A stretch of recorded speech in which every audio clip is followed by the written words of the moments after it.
Hey everyone, welcome back to The Boring Life, episode number 7.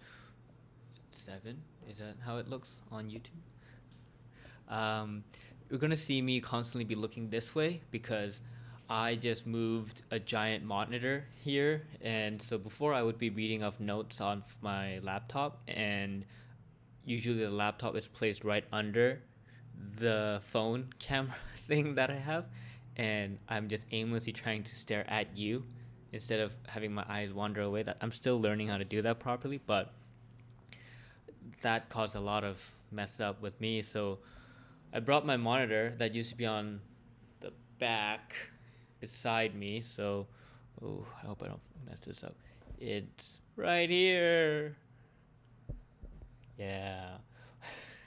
And so you'll see me kind of dart here and there because sometimes I don't remember everything I have to say, and if I don't write it down, I'm gonna blabber on because I love talking for hours, and I don't really want to waste your time too much. I'm not saying you're kind of wasting your time listening to me, but I hope it adds some kind of value to you. That's why you're tuning in.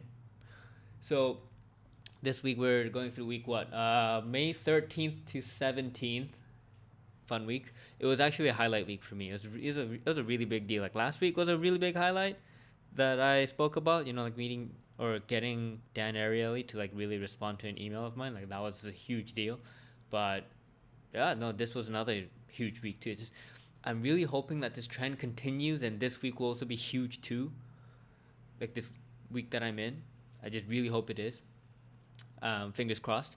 But so if you're new to the vlog, it's a vlog just all about this journey that I'm going on, this quote unquote entrepreneurial journey that I'm going on. I don't really even like calling myself an entrepreneur, honestly.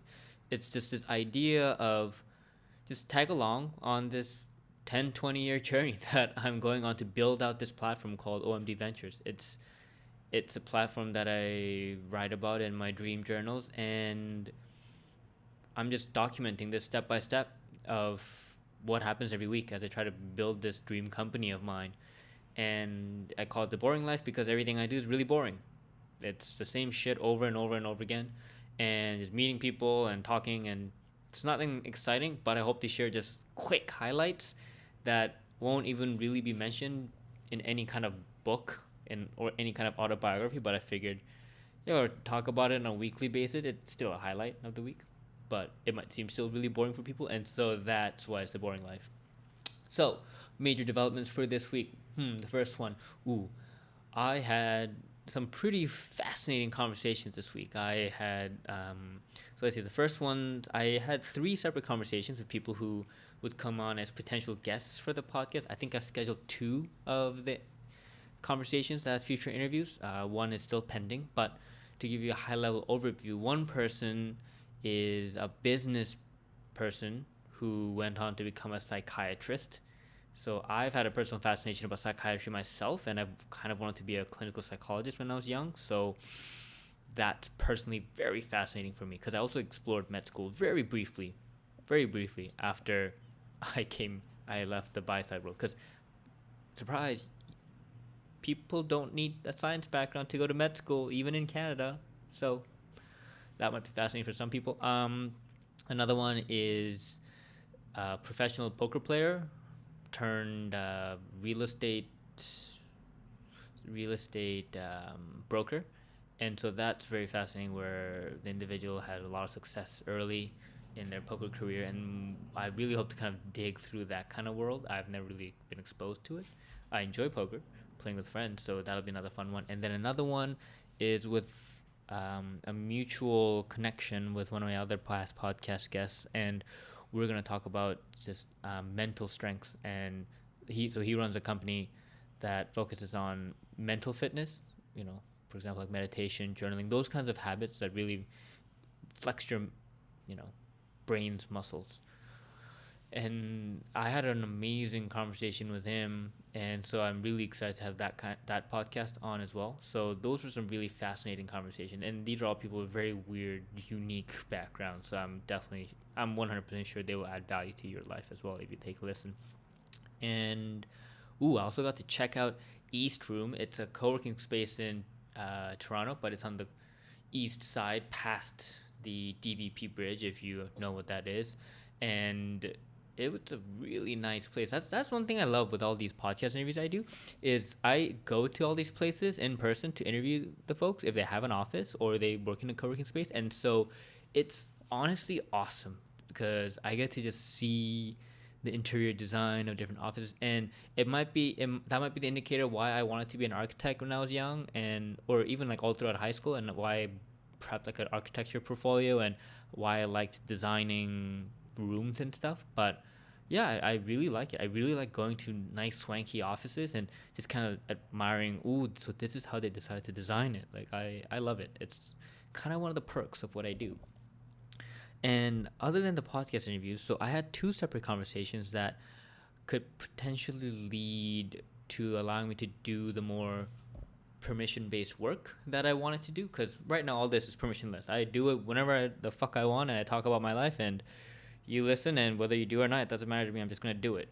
But to do the work I want to do of actually trying to create utopian companies so that OMD Ventures can one day major in that and just do that for the future, I need people who let me do that. So that's why I've been like interviewing for certain jobs, and so those have continued to go on, and they've kind of transformed into, so one, I'm having some kind of, I guess, like some kind of like a consulting engagement with one of them, where I'm going to help try to design some kind of, practically, I guess, a course on leading effective meetings. So that'll be really fun.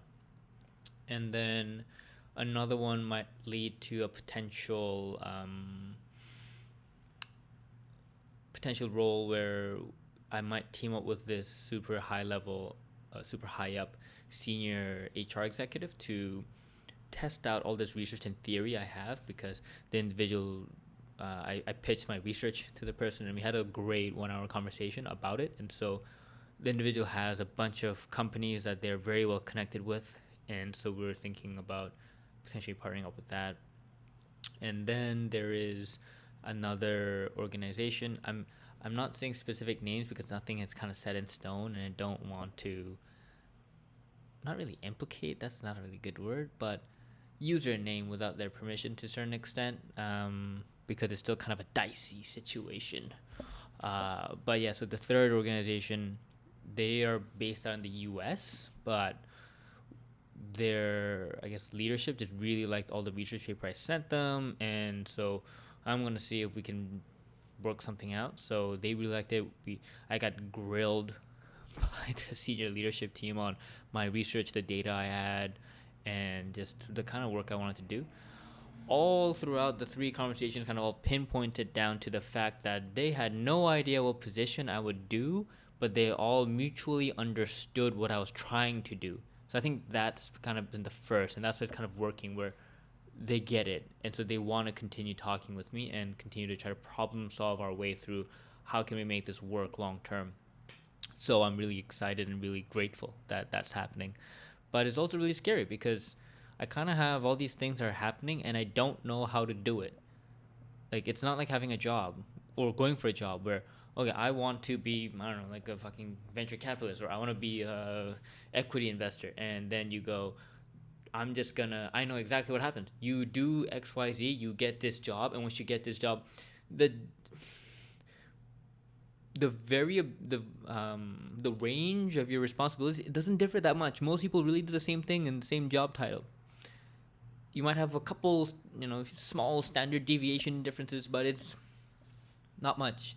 But now I'm practically trying to create my own title and job and all that, or role or whatever, and also run this platform at the same time. So I don't know. I am anxious about it, but it's also fun.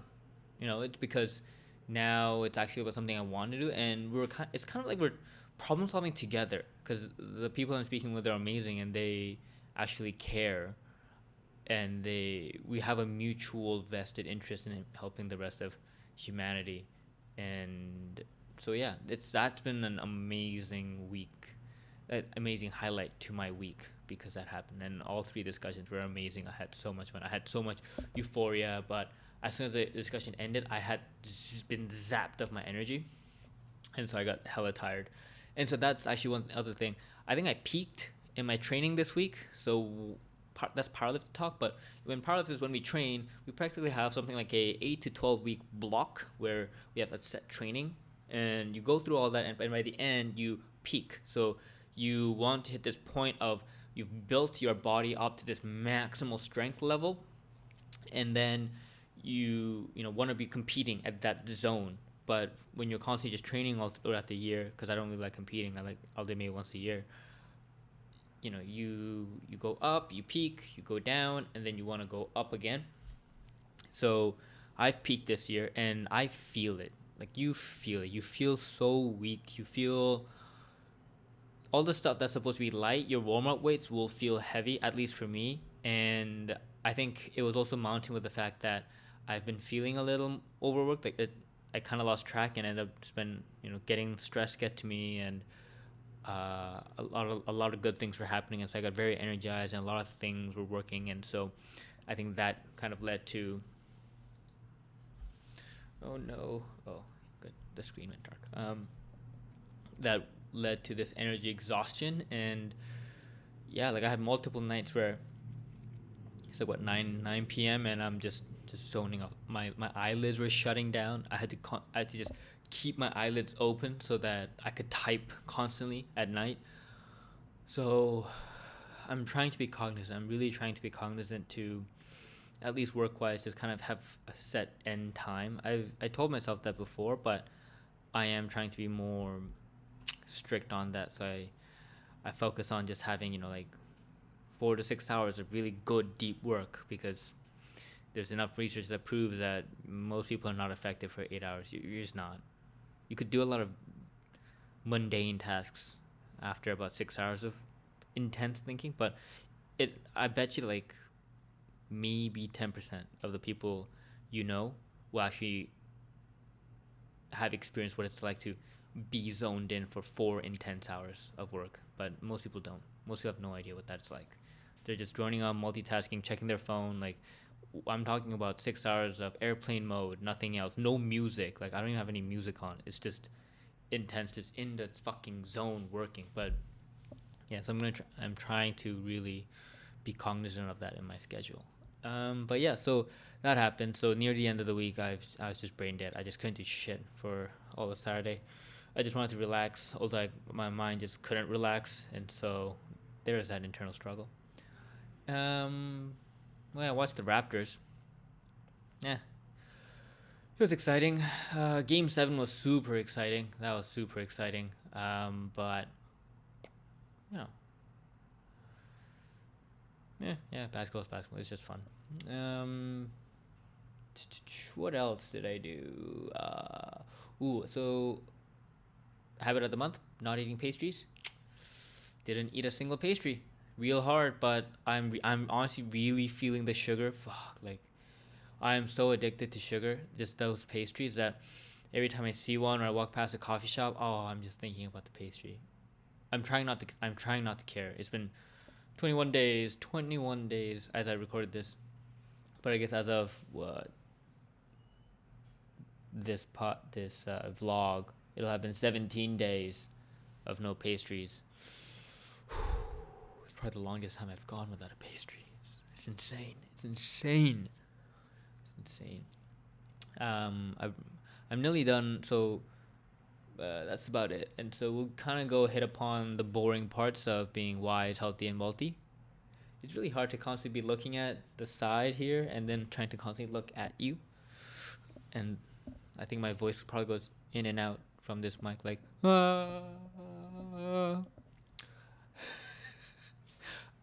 I'm actually having a lot of fun recording. I really hope that, yeah, even if you don't watch, I have fun myself, so it's okay.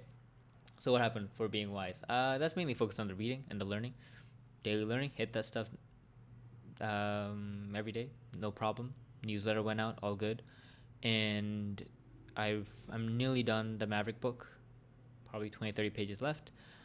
Probably can read that in one sitting. And then the next book, I'm thinking there's a bunch of books I also want to buy on top of the ones that I have left to read, like over there. It's kind of like that area right there.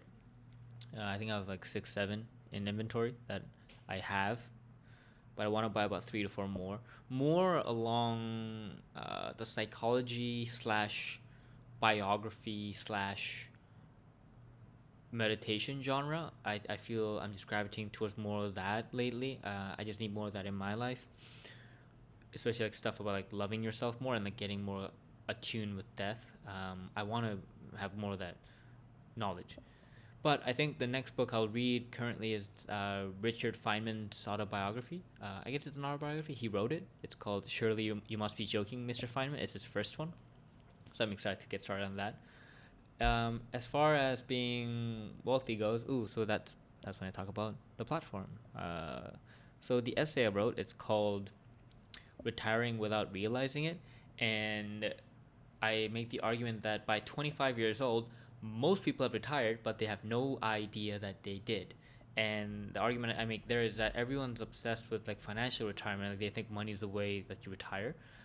And I link that to how that's bullshit and how I wrote a separate essay on how it's not that you want financial freedom. You actually want freedom in direction, location, and time. Those are the three things you want freedom in. It's not financial. Financial is supposedly supposed to get you these things, but it never really does in many cases.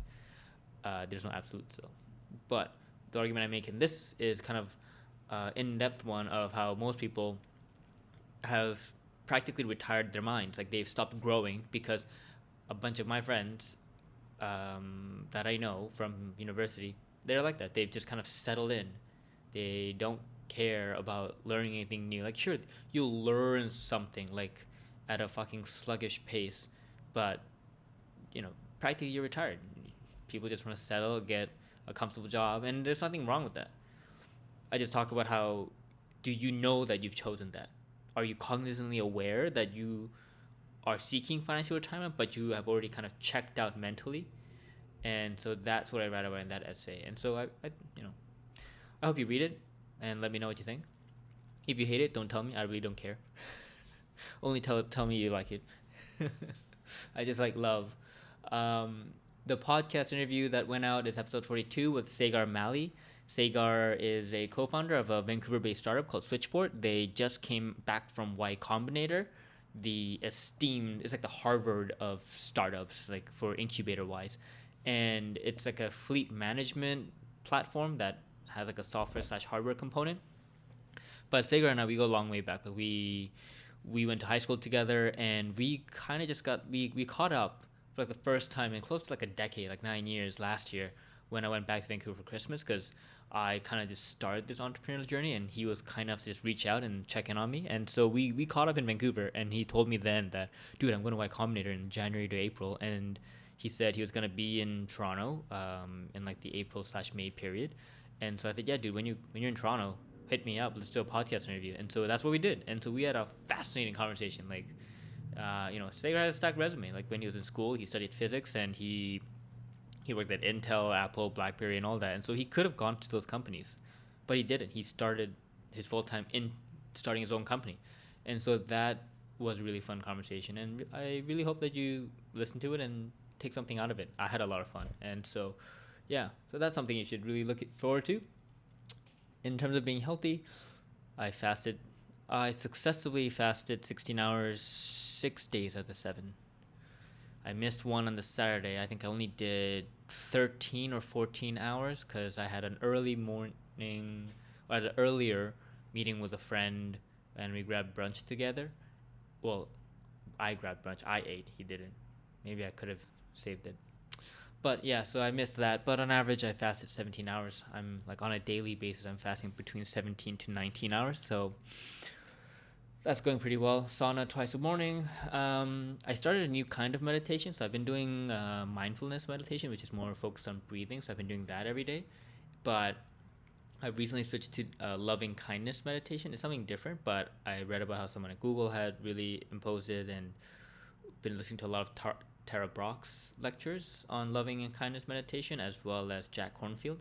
And so I thought, okay, let me give this a try. And so far, I'm liking it. I'm really liking it. It's definitely much more lighthearted. I just feel more joyous. So I think that's good. And I know that we're kind of going a little long for today's vlog, so I apologize. But I just wanted to touch upon everything. Something else I've started to do is I'm slowly thinking about switching up this current system I have, um, making everything a very morning focused one once again, like back when I used to work. And so I started doing sauna and cardio in the morning, and eventually I'll move my heavy lifting to the morning as well. That's the plan. And so far it's felt good. I enjoy kind of starting the day off, reading, writing, and then going to the sauna, getting the blood pumping, but doing some cardio, doing an ice shower right after that. So far, it's been pretty good. We'll see how it goes when I do some heavy lifting in a fasted state. I've experimented with it a couple times, and I went back to doing that in like the afternoon. But I don't know. I just feel so sluggish in the afternoon that I want to try to experiment again doing it in the morning. So we'll see. So that's an adjustment. And yeah, that's it. That was my week so far. A lot of boring stuff, the usual. Writing every day, reading every day, meeting people, sending emails every day. Or trying to, because I hate sending emails. Yeah. So thanks again for tuning in, and I'll see you next week. Peace out.